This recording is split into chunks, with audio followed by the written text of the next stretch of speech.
ತನಗೆ ಇಷ್ಟ ಆಗಲಿಲ್ಲ, ತನಗೊಂದು ಸ್ನೇಹ ಬೇಕು, ತನಗೊಂದು ಅನ್ಯೋನ್ಯತೆ ಬೇಕಂತ ತನ್ನ ಸ್ವರೂಪಕ್ಕೆ ತಕ್ಕ ಹಾಗೆ ಒಂದು ಒಳ್ಳೆ ಪ್ರಾಣ ಸ್ನೇಹಿತನಾಗಿ ನಿನಗೆ ಜನ್ಮ ಕೊಟ್ಟಿದ್ದಾನೆ.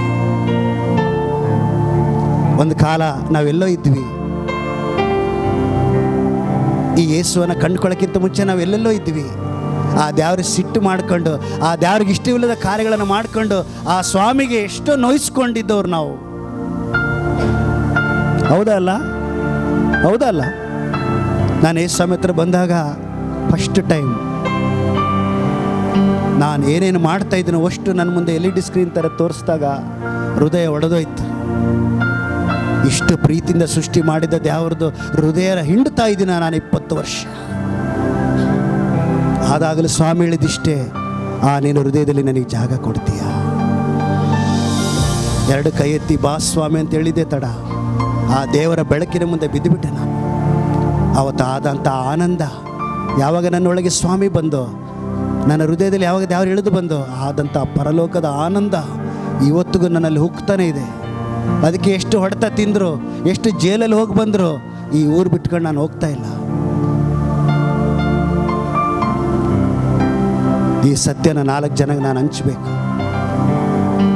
ದೇವರ ಮಕ್ಕಳೇ, ಇವತ್ತು ನಾವು ಯೇಸು ಸ್ವಾಮಿ ರಕ್ತದ ಮೂಲಕ ದೇವ್ರಿಗೆ ಹತ್ರ ಆಗಿಬಿಟ್ಟಿದ್ದೇವೆ. ಆದರೆ ದೇವ್ರ ಹತ್ರ ಆ ಪ್ರೀತಿಯ ಅನ್ಯೋನ್ಯತೆ ಬದಲಾಗಿ ನಂದು ಆ ಕಷ್ಟ ಪರಿಹಾರ ಮಾಡು, ಇದು ಕೊಡು, ಅದು ಕೊಡು, ನಂದು ಇದು ಬಗೆಹರಿಸ್ಕೊಡು, ನಂದು ಈ ಸಾಲ ಹೊಂಡ ಮುಚ್ಚಿಕೊಡು, ಇದೇ ಗೌಚಿಯಲ್ಲೇ ಬಿದ್ದಿದ್ದೇವೆ. ಹೃದಯಾಂಗಮವಾಗಿ ಆ ಪರಮಾತ್ಮನೊಂದಿಗೆ ಅನ್ಯೋನ್ಯಗೋಸ್ಕರ ಸಮಯ ದೇವ್ರಿಗೆ ಕೊಡ್ತಾ ಇಲ್ಲ. ಕೆಲವು ಭಾನುವಾರನೂ ನಾವು ಬರಂಗಿಲ್ಲ. ಯಾಕೆ? ನನಗೆ ವ್ಯಾಪಾರ ಇದೆ, ನನಗೆ ಕೆಲಸ ಇದೆ. ಯಾವ ನಿನ್ಗೆ ಯಾಕೆ ಜನ್ಮ ಕೊಟ್ಟ? ನಿನ್ನ ಪ್ರೀತಿಯ ಅನ್ಯೋನ್ಯತೆ ದೇವರಿಗೆ ಬೇಕಾಗಿದೆ. ಆಕಾಶದ ಮೇಲೆ ಕಂಡ ಕನಸು ನನಸು ಮಾಡೋಕ್ಕಾಗಿ ತನ್ನ ಮಗನನ್ನೇ ಕಳಿಸ್ಕೊಟ್ಟ. ಹಲ್ಲೆಲೂಯಾ. ಕೇಳಿಸ್ತಾ ಇಲ್ಲ? ಹಲ್ಲೆಲೂಯಾ. ಈಗ ದೇವರ ಹತ್ರ ನೀನು ಬಂದ್ಬಿಟ್ಟಿದ್ದೀವಿ. ಈಗ ಹನೋಕನ ನಿಮ್ಮ ಮುಂದೆ ಇಡ್ತಾ ಇದ್ದೀನಿ. ಕರೆಕ್ಟಾಗಿ ಕೇಳ್ಕೊಳ್ಳಿ, ಸರಿಯಾಗಿ ನೋಡ್ರಿ. ಹನೋಕನನ್ನು ನಿಮ್ಮ ಮುಂದೆ ತರ್ತಾ ಇದ್ದೀನಿ. ಈಗ ಈ ಹನೋಕ 365 ವರ್ಷ ಈ ಭೂಲೋಕದಲ್ಲಿ ಜೀವನ ಮಾಡ್ದ. ತನ್ನ 65ನೇ ವರ್ಷದಲ್ಲೇ ಮೆತೂಶೆಲ ಅಂತ ಒಂದು ಒಳ್ಳೆ ಮಗ ಹುಟ್ಟಿದ. ಆ ಮಗ ಹುಟ್ಟಿದ ಆ ಕ್ಷಣದಲ್ಲೇ ದೇವರ ಹತ್ರ ಕಣ್ಣೀರಾಗ್ದ. ದೇವರ ಇಷ್ಟು ಸುಂದರವಾದ ಮಗ ಕೊಟ್ಟೆ ಅಲ್ಲ, ಯಾಕೆ ಅಂತ ಹೇಳಿದಾಗ ಆಗ ದೇವರೊಂದು ಪ್ರಕಟಣೆ ಕೊಟ್ಟ, ನಿನ್ನಂಥ ಮಕ್ಕಳಿಗೆ ಯಾಕೆ ನಾನು ಹುಟ್ಟಿಸ್ತಾ ಇದ್ದೀನಿ? ನಿಮ್ಮ ಸ್ನೇಹ ನನಗೆ ಬೇಕು. ಹಲ್ಲೆಲೂಯಾ. ಕೇಳಿಸ್ತಾ ಇಲ್ಲ? Hallelujah, hallelujah, hallelujah. ನಿನ್ನ ಅನ್ಯೋನ್ಯತೆ ನನಗೆ ಬೇಕು ಮಗ ಅಂತೇಳಿ ಹನೋಕನಿಗೆ ದೇವರು ದೈವ ಪ್ರಕಟಣೆ ಕೊಟ್ಟ. ಯಾಕೆ ನಿನಗೆ ಜನ್ಮ ಕೊಟ್ಟಿದ್ದಾರೆ? ನಿನ್ನ ಅನ್ಯೋನ್ಯತೆ ನನಗೆ ಬೇಕು, ನಿನ್ನ ಪ್ರೀತಿಯ ಸಂಬಂಧ ನನಗೆ ಬೇಕು. ನಿನ್ನ ಹೃದಯ ನನ್ನ ಹತ್ರ ಹಂಚ್ಕೊ, ನನ್ನ ಹೃದಯ ನಿನ್ನ ಹತ್ರ ಹಂಚ್ಕೊಳ್ಬೇಕು. ಅದಕ್ಕಾಗಿ ಹನೋಕ, ಹನೋಕ, ನಾನು ನಿನಗೆ ಜನ್ಮ ಕೊಟ್ಟಿದ್ದೇನೆ. ಹನೋಕ ಅಂದರೆ ಏನು ಅರ್ಥ ಹೇಳ್ರಿ? ಹನೋಕ ಅಂದರೆ ಅರ್ಥ ಯಾರನ್ನು ಹೇಳ್ತೀರಾ? ಆಮೇಲೆ ಎಸ್, ಹನೋಕ ಅದರ ಅರ್ಥ ಏನಂದರೆ ದೇವರಿಗೆ ಸಮರ್ಪಣೆ. ಹಲ್ಲೆಲೂಯಾ. ನಿಮ್ಗೆ ಯಾರಾದ್ರೂ ಇನ್ನೂ ಮಕ್ಕಳಾಗ್ಲಿಕ್ಕಿದ್ರೆ ನಿಮ್ಮ ಮೊದಲೇ ಮಗು ಹನೋಕ್ ಅಂತ ಹೆಸರಿಡ್ರಿ ಇವತ್ತು. ಹಲ್ಲೆಲೂಯಾ. ಕೇಳಿಸ್ತಾ ಇಲ್ಲ? Hallelujah, hallelujah. ಹನೋಕ ಅಂದರೆ ದೇವರಿಗೆ ನನ್ನನ್ನೇ ಸಮರ್ಪಿಸುತ್ತೇನೆ ಅಂತ ಅರ್ಥ. ಹಲ್ಲೆಲೂಯಾ. ಇವತ್ತು ದೇವರಿಗೆ ನಿನ್ನನ್ನೇ ಸಮರ್ಪಣೆ ಮಾಡ್ಕ. ನೀನು ಅದಕ್ಕಾಗಿ ಜನ್ಮ ಹೊಂದಿದ್ದಿ. ದೇವ್ರ ತನ್ನ ಹೃದಯ ಬಿಚ್ಚಿ ನಿನ್ನ ಹೃದಯದೊಂದಿಗೆ ತನ್ನ ಪ್ರೀತಿಯನ್ನು ಹಂಚಿಕೊಳ್ಳಬೇಕಂತದನ. ನಿನಗೆ ಯಾಕೆ ಜನ್ಮ ಕೊಟ್ಟೇನೆ? ನಿನಗೆ ಎಷ್ಟು ಮಕ್ಕಳಾಗಲಿಕ್ಕಿದ್ದಾರೆ, ಮುಂದೆ ನಿನ್ನ ಭವಿಷ್ಯದಲ್ಲಿ ಏನೇನಾಗಲಿಕ್ಕಿದೆ, ಸ್ವಪ್ನ ದರ್ಶನಗಳಲ್ಲಿ ದೇವರು ನಿಮಗೆ ತೋರಿಸ್ಲಿಕ್ಕಿದ್ದಾನೆ. ಎಷ್ಟು ಸುಂದರವಾದ ಭವಿಷ್ಯ ನಿನಗಿದೆ, ಅಷ್ಟು ನಿನಗೆ ದೇವರು ತೋರಿಸ್ಲಿಕ್ಕಿದ್ದಾನೆ. ನಿಮ್ಮ ಹೃದಯ ಹಂಚ್ಕೊಳ್ಳೋಕ್ಕಾಗಿ ಎಷ್ಟು ಜನ ಮುಂದೆ ಬರ್ತೀರಿ? ಸ್ವಾಮಿಗೆ ನಿಮ್ಮ ಹೃದಯ ಹಂಚ್ಕೊಳ್ಳೋಕ್ಕಾಗಿ ಕೈ ಎತ್ತಬೋದಾ? ಕೈ ಎತ್ತಬೋದಾ? ಇದರ ಪ್ರತಿಫಲ ಲಾಸ್ಟಿಗೆ ನಾನು ತಿಳಿಸ್ತೇನೆ. ಈ ದೇವರ ಕನಸನ್ನು ನನಸು ಮಾಡೋಕ್ಕಾಗಿ ನಿನ್ನ ಕೈ ಜೋಡಿಸಿದ್ರೆ ನಿನಗೇನಾಗಲಿಕ್ಕಿದೆ ಲಾಸ್ಟ್ ಭಾಗದಲ್ಲಿ ತಿಳಿಸ್ತೇನೆ. ಇಲ್ಲಿ 365 ವರ್ಷಗಳ ಕಾಲ ಹನೋಕ ದೇವರೊಂದಿಗೆ ಬದುಕಿದ. ಲಕ್ಷ್ಯ ಕೊಡಿ, 300 ವರ್ಷಗಳ ಕಾಲ ಪರಮಾತ್ಮನೊಂದಿಗೆ ಹೃದಯಾಂಗಮವಾಗಿ. ಅವನಿಗೂ ಗಂಡು ಹೆಣ್ಣು ಮಕ್ಕಳಿದ್ರು, ಸಂಸಾರ ಇತ್ತು, ಅದನ್ನು ಬರೆಯಲ್ಪಟ್ಟಿದೆ. ಇವತ್ತು ನಾವೇನು ಸಂಸಾರ, ಕುಟುಂಬ, ಕೆಲಸ ಅಂದ ಕೂಡಲೇ ಮುಗೀತು, ನಮ್ದು ಇಡೀ 24 ಟೈಮ್ ಅಲ್ಲೇ ಹೋಗ್ಬಿಡ್ತದೆ. ಹೌದಾ? ಆ ಟೈಮಲ್ಲಿ ನನಗೂ ಸ್ವಲ್ಪ ಟೈಮ್ ಕೊಡ್ತೀರಾ ಅಂತ ದೇವ್ರು ಕೇಳ್ತದ. ಹಲ್ಲೆಲೂಯಾ. ಕೇಳಿಸ್ತಿಲ್ಲ? Hallelujah, hallelujah. ಆ 365 ವರ್ಷಗಳ ಕಾಲ ಅವನು ಬದುಕಿದಾಗ 300 ವರ್ಷ ಸ್ವಾಮಿ ಕುತ್ಕೊಂಡ್ರೆ ಅವನು ಕುತ್ಕೊಳ್ತಾ ಇದ್ದ, ಸ್ವಾಮಿ ನಿಂತರೆ ಅವನು ನಿಂತ್ಕೊಳ್ತಿದ್ದ. ಅಷ್ಟು ಸ್ಪಷ್ಟವಾಗಿ ದೇವರ ಸ್ವರ ಕೇಳ್ತಿತ್ತು ಹನೋಕನಿಗೆ. ಹಲ್ಲೆಲೂಯಾ. ಎಷ್ಟು ಜನ ಆ ರೀತಿ ದೇವರ ಸ್ವರ ಸ್ಪಷ್ಟವಾಗಿ ನೀನು ಕೇಳಿಸ್ಬೇಕಂತ ಬಯಸ್ತೀರಿ? ದೇವರ ಸ್ವರ ಸ್ಪಷ್ಟವಾಗಿ. ಹಾಗಾದ್ರೆ ಯಾರ ಹತ್ರ ಟೈಮ್ ಕೊಡ್ಬೇಕು ನಾವು? ನಮ್ಮ ಸಮಯ, ಫಸ್ಟ್ ಸಮಯನ ಯಾರು ಕೊಡಬೇಕು? ಯಾರಿಗೆ? 24 ತಾಸಲ್ಲಿ ಹೆಚ್ಚು ಸಮಯ ಯಾರಿಗೆ ಕೊಡಬೇಕು? ಹೆಂಡತಿಗ, ಗಂಡನಿಗ, ಮಕ್ಕಳಿಗ, ವ್ಯಾಪಾರಕ್ಕ, ಕೆಲಸಗಳಿಗೇನಾ? ಅಷ್ಟಕ್ಕೇನಾ? ಅವೆಲ್ಲದಕ್ಕಿಂತ ಹೆಚ್ಚಾದ ಸಮಯ ನಿನ್ನ ಕೆಲಸ ಮಾಡ್ತಾ ಇದ್ರೂ ನಿನ್ನ ಹೃದಯ ದೇವರ ಅನ್ಯೋನ್ಯತೆ ಬಯಸಲಿ. ಹಲ್ಲೆಲೂಯಾ. ಕೇಳಿಸ್ತಾ ಇಲ್ಲ? Hallelujah, hallelujah, hallelujah. ದೇವರ ಅನ್ಯೋನ್ಯತೆಗಾಗಿ ಹುಚ್ಚರಾಗ್ರಿ.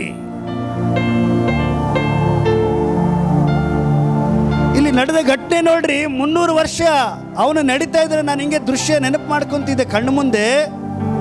ಆ ಒಂದು ರೇತಿ, ಸಮುದ್ರ ರೇತಿ ಇರುತ್ತಲ್ಲ, ಅಲ್ಲಿ ಅವನು ನಡೀತಾ ಇದ್ರೆ ಅವನ ಪಕ್ಕದಲ್ಲಿ 2 ಹೆಜ್ಜೆ ದೇವ್ರದ್ದು ಬೀಳ್ತಿತ್ತು. ಅಷ್ಟು ಚಂದ ಇದ್ರು ಅವರು. ಇವತ್ತು ನೀನು ನಡೀತಾ ಇದ್ರೆ ನಿನ್ನ ಹೆಜ್ಜೆ ಒಂದಿಗೆ ದೇವರ ಹೆಜ್ಜೆ ಶಬ್ದ ಕೇಳಬೇಕು ನಿಮಗೆ. ನೀನು ನಡೀತಾ ಇದ್ರೆ ಆತನ ಸಪ್ಪಳ ನಿನಗೆ ಕೇಳಿಸ್ಬೇಕು. ನೀನು ಒಂದು ಹೆಜ್ಜೆ ಹಾಕುವಾಗ ದೇವರ ಒಂದು ಹೆಜ್ಜೆ ನಿನ್ನ ಜೊತೆಗೆ ಹಾಕೋ ಸಪ್ಪಳ ಕೇಳಿಸ್ಬೇಕು. ಆತ್ಮದಲ್ಲಿ, ಆತ್ಮದಲ್ಲಿ ಆ ದರ್ಶನ, ದರ್ಶನ. ಸ್ವಾಮಿ ನಿನ್ನೊಂದಿಗೆ ಅಷ್ಟು ಹೃದಯಾಂಗಮವಾಗಿ ಒಂದು ಅನ್ಯೋನ್ಯತೆ ಇಟ್ಕೊಳ್ಬೇಕಂತ ಹಾತೊರಿತಾ ಇದ್ದಾನೆ. 300 ವರ್ಷಗಳ ಕಾಲ ಈ ಹನೋಕ ದೇವರೊಂದೇ ಹಾಗೆ ನಡೀತಾ ಇರುವಾಗ ದೇವರು ಮಾಡಿದಂಥ ಒಂದು ವಿಷಯ ಕರೆಕ್ಟಾಗಿ ಕೇಳ್ಕೊಳ್ರಿ. ನನ್ನ ಹೃದಯ ಗೆದ್ದು ಬಿಟ್ಟ, ನಾನು ಜನ್ಮ ಕೊಟ್ಟಿದ್ದು ಸಾರ್ಥಕ ಆಯಿತು, ಇನ್ನು ನಾನು ಇವನು ಇಲ್ಲೇ ಇಡಂಗಿಲ್ಲ, ನನ್ನ ಸ್ವರ್ಗಕ್ಕೆ ತಗೊಂಡು ಹೋಗ್ಬಿಡ್ತೀನಿ ಅಂತ ಮರಣದ ವಾಸ್ತಿನ ನೋಡದೆ ಹೊತ್ಕೊಂಡು ಹೋಗ್ಬಿಟ್ಟ ದೇವರು ಹನೋಕನನ್ನ. ಮೊದಲನೇ ಮನುಷ್ಯ ಭೂಲೋಕದಲ್ಲಿ ಮರಣ ಅಂದ್ರೆ ಏನೋ ಗೊತ್ತಿಲ್ಲ, ಮರಣದ ವಾಸ್ತಿನ ನೋಡಲಿಲ್ಲ, ಪರಮಾತ್ಮನೇ ಹೊತ್ಕೊಂಡು ಹೋಗ್ಬಿಟ್ಟ. ಅದೇ ಥರ ದೇವ್ರು ನೀನು ಹೊತ್ಕೊಂಡು ಹೋಗ್ಬೇಕು. ಹಲ್ಲೆಲೂಯಾ. ಕೇಳಿಸ್ತಾ ಇಲ್ಲ? Hallelujah, hallelujah. ಅದಕ್ಕಾಗಿ ನೀನು ಜನ್ಮ ಹೊಂದಿದ್ದಿ. ನೀನು ಯಾಕೆ ಜನ್ಮ ಹೊಂದಿ ಅಂತ ನೀನು ಪ್ರಶ್ನೆ ಮಾಡಿಕೊಂಡ್ರೆ ಅದಕ್ಕೆ ಉತ್ತರ ಹೇಳ್ತಾ ಇದ್ದೀನಿ. ದೇವರಿಗೆ ನೀನು ಅನ್ಯೋನ್ಯತೆಗೋಸ್ಕರ, ದೇವರಿಗೊಂದು ಪ್ರಾಣ ಸ್ನೇಹಿತನಾಗ ಆಗುವುದಕ್ಕೋಸ್ಕರ, ಪ್ರಾಣ ಸ್ನೇಹಿತೆ ಆಗುವುದಕ್ಕೋಸ್ಕರವೇ ಸ್ವಾಮಿ ನಿನಗೆ ತನಗೊಂದು ಸುಂದರವಾದ ಆಕಾರ ಸ್ವರೂಪವನ್ನು ಕೊಟ್ಟು ತಾಯಿ ಹೊಟ್ಟೆ ಕಳಿಸ್ಕೊಟ್ಟ. ಈ ವಾಕ್ಯನ ನೋಡ್ರಿ. 300 ವರ್ಷಗಳ ಕಾಲ ಅಂದರೆ ಹೇಗಿದ್ದಿರ್ಬೋದು ಆ ಒಂದು 300 ವರ್ಷಗಳ ಕಾಲ. ಎಷ್ಟು ಸುಂದರ. ಈ ಹನೋಕನಿಗೆ ಏನು ಈ ರೀತಿಯಾಗಿ ದೇವರ ಹತ್ರ ಅನ್ಯೋನ್ಯತೆ ಇಟ್ಕೊಂಡಾಗ ಏನೆಲ್ಲ ಆಯಿತು. ಪಟ್ನೆ ವಾಕ್ಯ ತೆಗೆದು ಯೂದ ಪುಸ್ತಕ, ಯೂದ ಹೊಸ ಒಡಂಬಡಿಕೆಯಲ್ಲಿ, ಹೊಸ ಒಡಂಬಡಿಕೆ ಬನ್ನಿ. ಯೂದ 1ನೇ ಅಧ್ಯಾಯ 14-15 ಓದ್ರಿ. ಯೂದ ಪೇಜ್ ನಂಬರ್ ಸಿಕ್ಕಿದವ್ರು ಹೇಳಿ. ಯೂದ ಅಂತ ಇದೆ ನೋಡೋಣ ಪುಸ್ತಕ 319 ಪಟ್ನೆ 319 ಪೇಜ್ ನಂಬರ್. ಯೂದನ ಗ್ರಂಥ ಓದ್ರಿ. ಅದರ 14-15 ಪಟ್ನೆ. ಇಂಥವರ ವಿಷಯದಲ್ಲಿ ಕರೆಕ್ಟ್ ಆಗಿ ಕೇಳ್ಕೊಳ್ಳಿ, ವಾಕ್ಯ ಲಕ್ಷ್ಯ ಕೊಡಿ. ಇಂಥವರ ವಿಷಯದಲ್ಲಿ 1ನೇ ಅಧ್ಯಾಯ 14-15. ಎಸ್. ಆದಾಮನಿಗೆ 7ನೆಯ ತಲೆಯವನಾದ ಹನೋಕನು ಇಗೋ ಕರ್ತನು ಲಕ್ಷಾಂತರ ಪರಿಶುದ್ಧ ದೇವದೂತರೊಂದಿಗೆ ಕೂಡಿಕೊಂಡು ಎಲ್ಲರಿಗೆ ನ್ಯಾಯ ತೀರಿಸುವುದಕ್ಕೂ ಭಕ್ತಿಹೀನರೆಲ್ಲರೂ ಮಾಡಿದ ಭಕ್ತಿ ಇಲ್ಲದ ಎಲ್ಲಾ ಕೃತ್ಯಗಳ ವಿಷಯವಾಗಿ ಮತ್ತು ಭಕ್ತಿ ಇಲ್ಲದ ಪಾಪಿಷ್ಠರು ತನ್ನ ಮೇಲೆ ಹೇಳಿದ ಎಲ್ಲಾ ಕಠಿಣವಾದ ಮಾತುಗಳ ವಿಷಯವಾಗಿ ಅವರನ್ನು ಖಂಡಿಸುವುದಕ್ಕೂ ಬಂದನು ಎಂಬುದಾಗಿ ಪ್ರವಾದಿಸಿದನು. ಜೋರಾಗಿ ಕೈ ತಟ್ಟುವ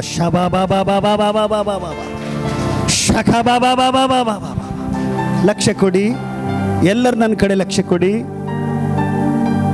ಈ 300 ವರ್ಷ ದೇವರೊಂದಿಗೆ ಅನ್ಯೋನ್ಯವಾಗಿ ನಡೆದುಕೊಳ್ಳತಕ್ಕಂಥ ಹನೋಕನಿಗೆ ಈ ಅಂತ್ಯ ಕಾಲದಲ್ಲಿ ನಡೆಯುವುದನ್ನು ಸಹ ದರ್ಶನದಲ್ಲಿ ದೇವರು ತೋರಿಸ್ತದನ. ಹಲ್ಲೆಲೂಯಾ. ಕೇಳಿಸ್ತಾ ಇಲ್ಲ? Hallelujah, hallelujah.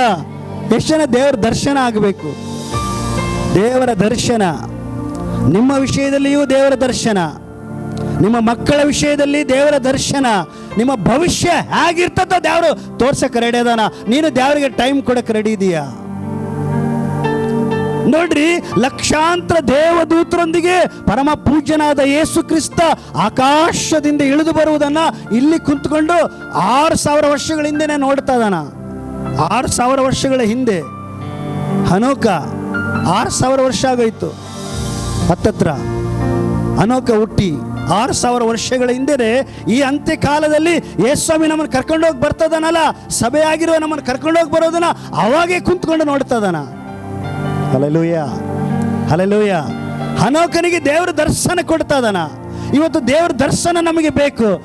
ನಮ್ಮ ಪಟ್ಟಣದ ಬಗ್ಗೆ ದೇವರ ದರ್ಶನ ಕೊಡ್ಲಿಕ್ಕಿದ್ದಾನೆ. ಮುಂದೆ ಈ ಪಟ್ಟಣ ಏನಾಗ್ಲಿಕ್ಕಿದೆ, ನಿನ್ನ ಮಕ್ಕಳ ಬಗ್ಗೆ, ನಿನ್ನ ಹೆಂಡತಿ, ನಿನ್ನ ಗಂಡ, ನಿನ್ನ ಮಕ್ಕಳ ಭವಿಷ್ಯದ ಏನಾಗ್ಲಿಕ್ಕಿದೆ ದೇವರು ನಿಮಗೆ ತೋರಿಸ್ಬೇಕಂತದನ್ನ ಎಷ್ಟು ಚೆನ್ನಾಗಿ ಬಯಸ್ತಿರೋದನ್ನ. ದರ್ಶನದಲ್ಲಿ ನಿಮ್ಮ ಮುಂದದ ಭವಿಷ್ಯವನ್ನು ದೇವರು ತೋರಿಸ್ಬೇಕಂತದನ. ದರ್ಶನ ನೋಡ್ಬೇಕಾ ಬೇಡ? ಎಷ್ಟು ಚೆನ್ನಾಗಿ ಇಷ್ಟಪಡ್ತೀರಿ ದೇವರ ದರ್ಶನ. ನಿಮ್ಮ ಪರಿಸ್ಥಿತಿಯನ್ನು ಮುಂದೆ ಏನಾಗ್ಲಿಕ್ಕಿದೆ ದೇವರು ತೋರಿಸ್ಬಿಡ್ತಾನೆ. ಯಾವಾಗ ದೇವರೊಂದಿಗೆ ಅನ್ಯೋನ್ಯವಾಗಿ ನಡೆದುಕೊಳ್ಳುವಾಗ. Hallelujah, hallelujah. ನೋಡಿ, 6000 ವರ್ಷ ಆದ್ಮೇಲೆ ಏನಾಗ್ತದ ಅವತ್ತೇ ನೋಡ್ತದನ. ಪರಿಶುದ್ಧ ದೇವದೂತರು ಆಕಾಶದಿಂದ ಯೇಸು ಸ್ವಾಮಿ ಜೊತೆಗೆ ಬರೋದನ್ನ ನೋಡ್ತದನ.